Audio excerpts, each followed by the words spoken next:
বাংলাদেশের প্রধান উপদেষ্টা শ্রদ্ধেয় মহোদয় ডক্টর ইউনূস সাহেব উনি সাংবাদিক সম্মেলনে একটা বক্তৃতা দিয়েছেন। সেখানে তিনি বলেছেন বাংলাদেশ সাম্প্রদায়িক সম্প্রীতির এক উজ্জ্বল দৃষ্টান্ত।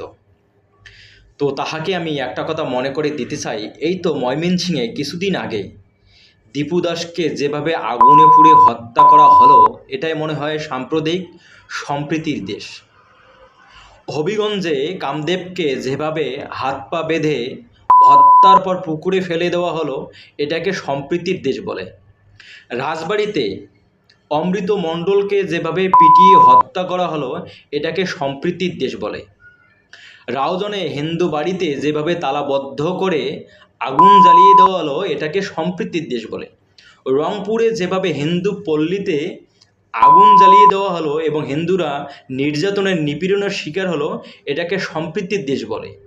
ঠাকুরগাঁয়ে যেভাবে হিন্দুরা নির্যাতনের শিকার হলো, এটাকে সম্প্রীতির দেশ বলে। তাই তো আপনি ক্ষমতায় বসার পর যেভাবে হিন্দুরা নির্যাতনের নিপীড়নের এবং নির্বিচারের শিকার হয়েছে, তা মনে হয় অন্যান্য সরকারের আমলে এতটা হয়নি।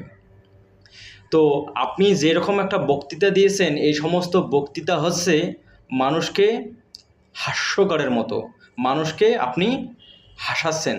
দয়া করে এই সম্প্রীতির কথাটা আপনি বলবেন না। আপনি বলেন এই বাংলাদেশ সাম্প্রদায়িক দেশ। বাংলাদেশ এখন সাম্প্রদায়িক হয়ে গেছে। এই বাংলাদেশ কখনো অসাম্প্রদায়িক হতেই পারে না।